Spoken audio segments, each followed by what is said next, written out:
Assalamualaikum warahmatullahi wabarakatuh. Alhamdulillah nahmaduhu wa nasta'inuhu wa nastaghfiruhu wa na'udzubillahi min syarri anfusina wa yahdihillahu fala mudhillalah wa may yudlil fala hadiyalah.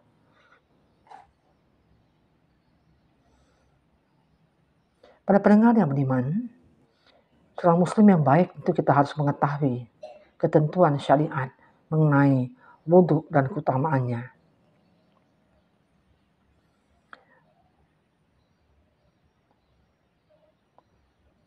Wudhu disyariatkan berdasarkan Al-Quran dan As-Sunnah. Allah berfirman dalam surah Al-Ma'idah ayat 6,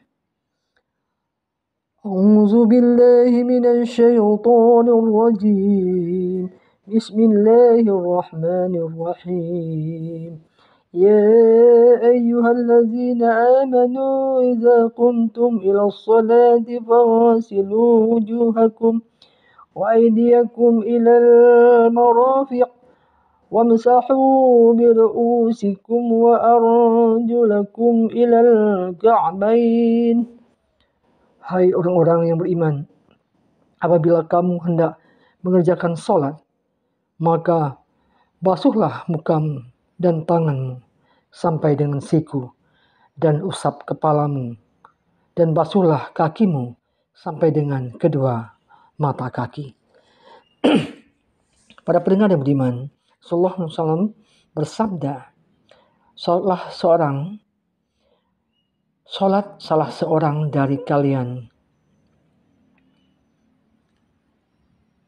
tidak akan diterima jika dia memiliki hadas sehingga dia berwudu terlebih dahulu. Para pendengar yang beriman, keutamaan wudu adalah sebagai bukti yang menunjukkan bahwa dalam wudu itu terdapat keutamaan. Rasulullah SAW bersabda, maukah kalian agar aku tunjukkan kepada sesuatu yang dapat menghapus kesalahan serta mengangkat derajat kalian? Para sahabat menjawab, tentu saja ya Rasulullah.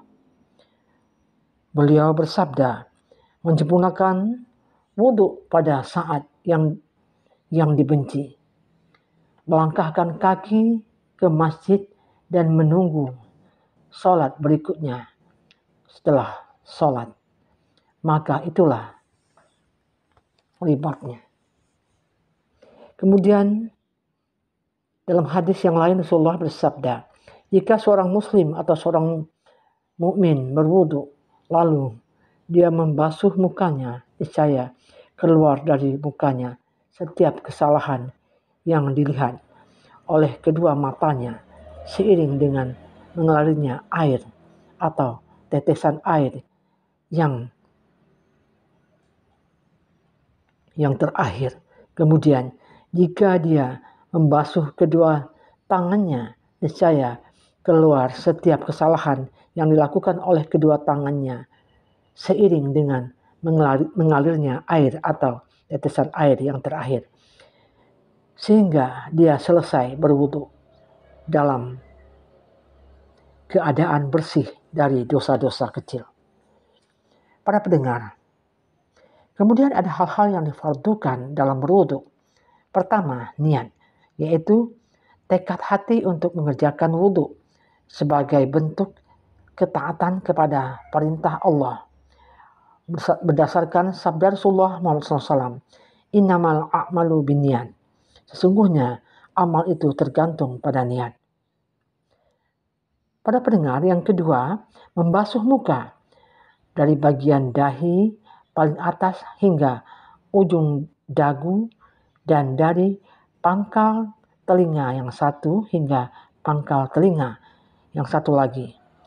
Berdasarkan firman Allah, surah Al-Ma'idah ayat 6, waqsilu wujuhakum, maka basuhlah mukamu.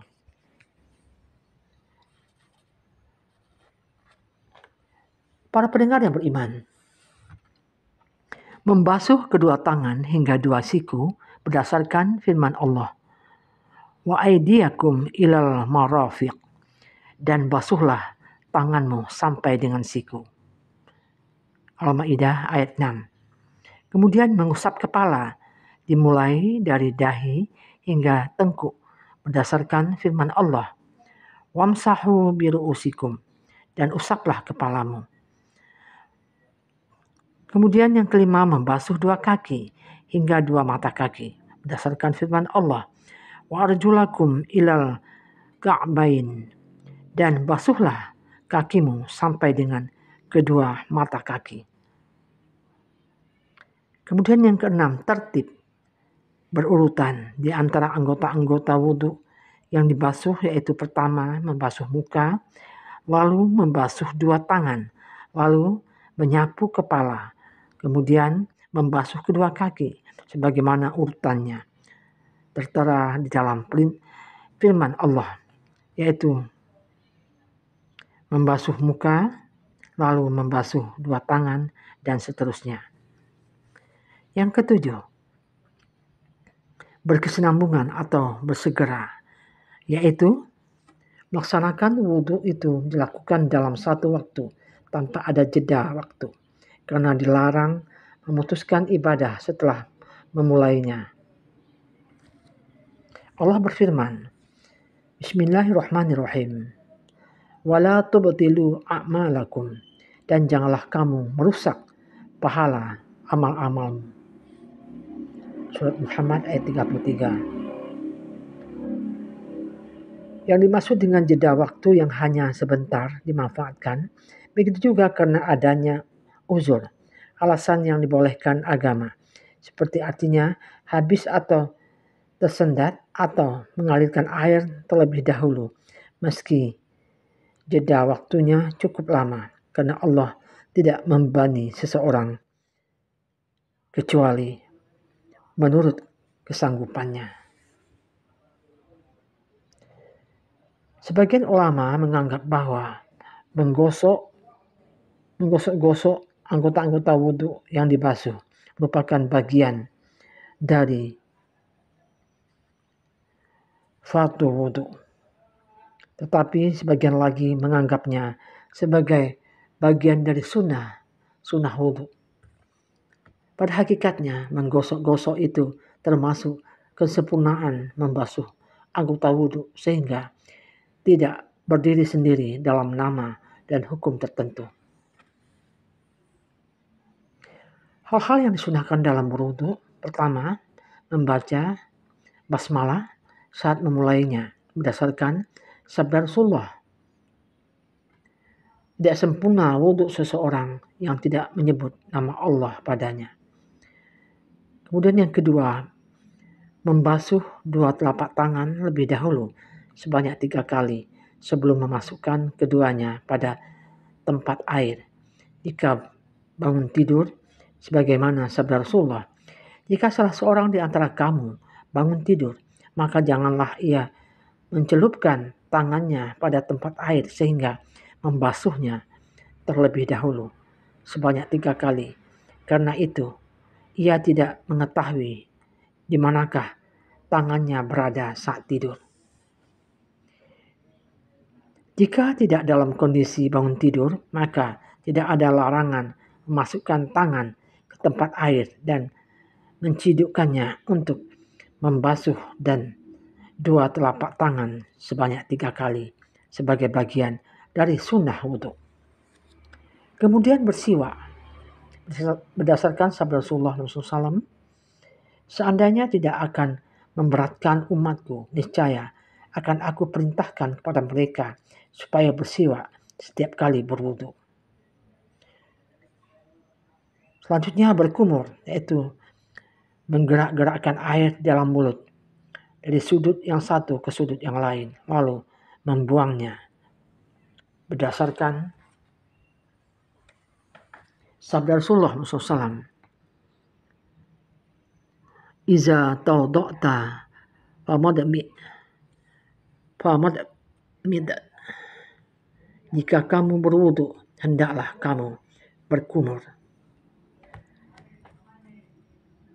Selanjutnya, menghirup air ke hidung dan membuangnya berdasarkan sabda Rasulullah SAW.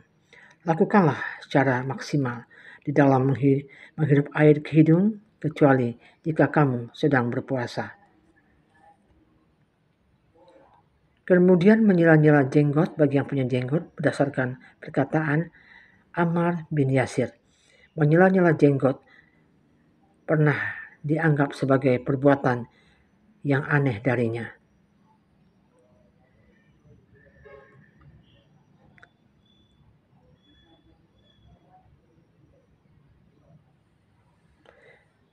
Karena ia mengatakan tidak ada sesuatu yang dapat menghalangiku dan aku telah melihat Rasulullah menyela-nyela jenggotnya.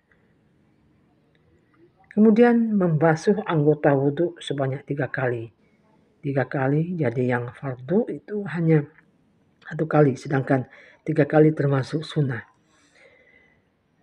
Selanjutnya mengusap 2 telinga, bagian luar maupun bagian dalamnya, sebagaimana yang dilakukan oleh Rasulullah SAW. Menyela-nyela jari-jari tangan dan jari-jari kaki berdasarkan sabda Rasulullah SAW. Jika kamu berwudu, hendaklah kamu menyela-nyela jari-jari kedua tanganmu dan kedua jari-jari kakimu. Kemudian mendahulukan bagian anggota wudu yang sebelah kanan ketika membasuh 2 tangan dan 2 kaki. Berdasarkan sabda Rasulullah Muhammad SAW, jika kamu berwudu, hendaklah kamu memulai mendahulukan dengan bagian anggota wudumu yang sebelah kanan. Keterangan ini diperkuat dengan pernyataan Aisyah yang melihat kebiasaan Nabi bahwa beliau senang mendahulukan bagian yang sebelah kanan dalam memakai sandal, menyisir rambut, bersuci, dan dalam segala hal. Kemudian memanjangkan serta melebarkan basuhan, yakni saat membasuh muka, melebarkan basuhan hingga pinggir leher. Saat membasuh 2 tangan, memanjangkan basuhan hingga membasuh bagian dari 2 lengan atas. Lalu saat membasuh 2 kaki, memanjangkan basuhan hingga membasuh bagian dari 2 betis. Berdasarkan sabda Rasulullah SAW, sesungguhnya umatku akan datang kelak pada hari kiamat dalam keadaan guran, putih dahinya, dan muhajjalin, putih 2 tangan dan 2 kakinya karena bekas wudhu. Barang siapa yang mampu memanjangkan basuhannya ketika berwudhu, hendaklah ia melakukannya. Diriwayatkan oleh Bukhari dan Muslim, muttafaqun alaih. Dan Rasulullah bersabda, sesungguhnya umatku, Rasulullah bersabda, pada saat mengusap kepala, hendaklah dimulai dari bagian depannya, berdasarkan keterangan yang tertera dalam sebuah hadis, bahwasanya Rasulullah mengusap rambut kepalanya dengan 2 tangannya dan beliau membolak-balikkan keduanya, yaitu beliau memulainya dengan bagian depan kepadanya, lalu beliau mengusap keduanya hingga ke tengkuknya, lalu beliau mengembalikan keduanya ke depan. Riwayat Bukhari dan Muslim, muttafaqun alaih. Para pendengar yang beriman, kemudian Rasulullah bersabda, aku bersaksi bahwasanya tidak ada Tuhan yang berhak disembah melainkan Allah yang Esa, yang tidak ada sekutu baginya, dan aku pun bersaksi bahwa Muhammad itu adalah hamba dan utusannya. Ya Allah, jadikanlah aku termasuk golongan yang orang yang bertaubat, dan jadikanlah aku termasuk golongan orang-orang yang selalu mensucikan diri. Dan barang siapa yang berwudu, lalu ia menyempurnakan wudunya, lalu ia berdoa, Asyhadu an la ilaha illallah,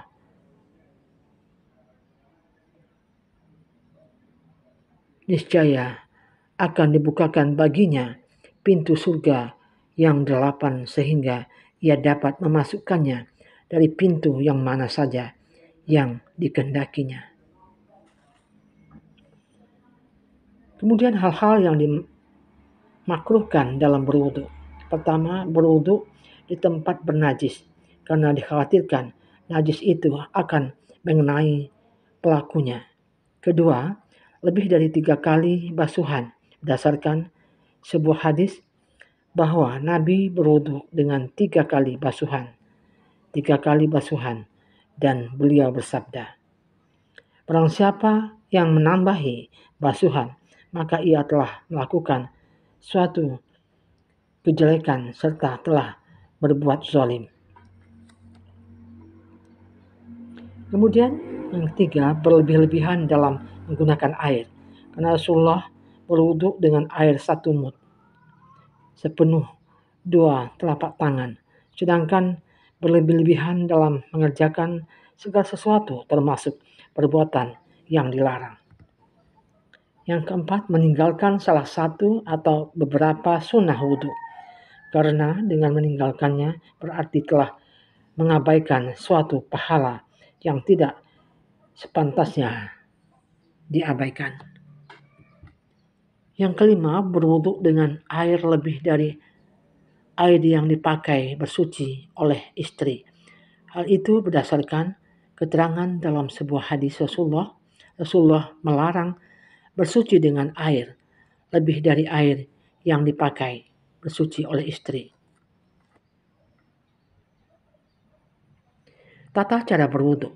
Jika memungkinkan, hendaklah orang yang akan berwudu meletakkan tempat air di sebelah kanannya, kemudian membaca bismillah, lalu menuangkan air pada 2 telapak tangannya sambil niat berwudu, lalu membasuhi keduanya sebanyak 3 kali, lalu berkumur sebanyak 3 kali dan membuangnya, lalu menghirup air ke hidungnya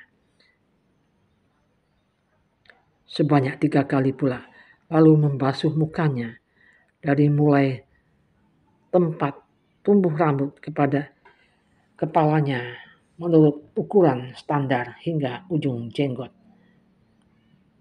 dalam batasan panjangnya, serta dari pangkal telinganya yang satu hingga pangkal telinganya yang satu lagi dalam batasan lebarnya sebanyak 3 kali, lalu membasuh tangannya yang sebelah kanan hingga lengan atau sebanyak 3 kali pula, dan menggosok sela-sela jarinya, lalu membasuh tangannya yang sebelah kiri sebagaimana ketentuan dalam membasuh tangan kanannya, lalu mengusap kepalanya 1 kali dimulai dari bagian depan kepalanya serta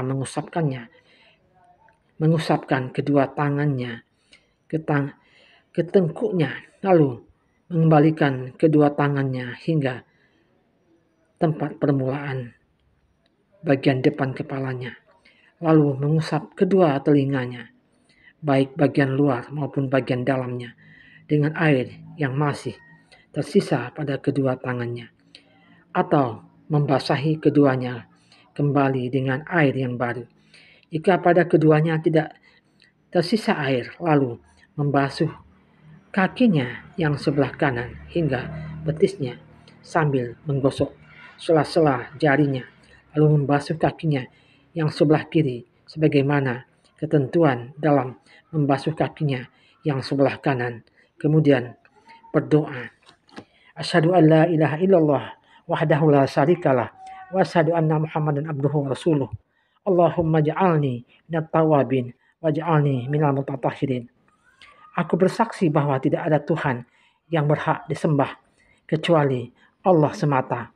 Tidak ada sekutu baginya, dan aku bersaksi bahwa Muhammad adalah hamba dan rasulnya. Ya Allah, jadikanlah aku termasuk orang-orang yang bertaubat, dan jadikanlah aku termasuk orang-orang yang mensucikan diri. Tata cara di atas berdasarkan keterangan dalam sebuah riwayat bahwa saat Ali berwudu, maka beliau membasuh kedua telapak tangannya hingga keduanya bersih. Lalu beliau berkumur sebanyak 3 kali, lalu membasuh mukanya sebanyak 3 kali, lalu membasuh dua tangannya hingga dua lengannya sebanyak 3 kali, lalu menyapu kepalanya 1 kali, lalu membasuh kedua kakinya hingga kedua mata kaki, seraya berkata, "Aku ingin memperlihatkan kepadamu bagaimana cara-cara bersuci berwudu Rasulullah." Demikianlah berbagi ilmu tentang wudu pada hari ini. Semoga bermanfaat bagi kita semua. Bagi yang sudah mengerti, yang sudah tahu, kita lancarkan kaji, karena lancar kaji karena diulang, lancar jalan karena ditempuh.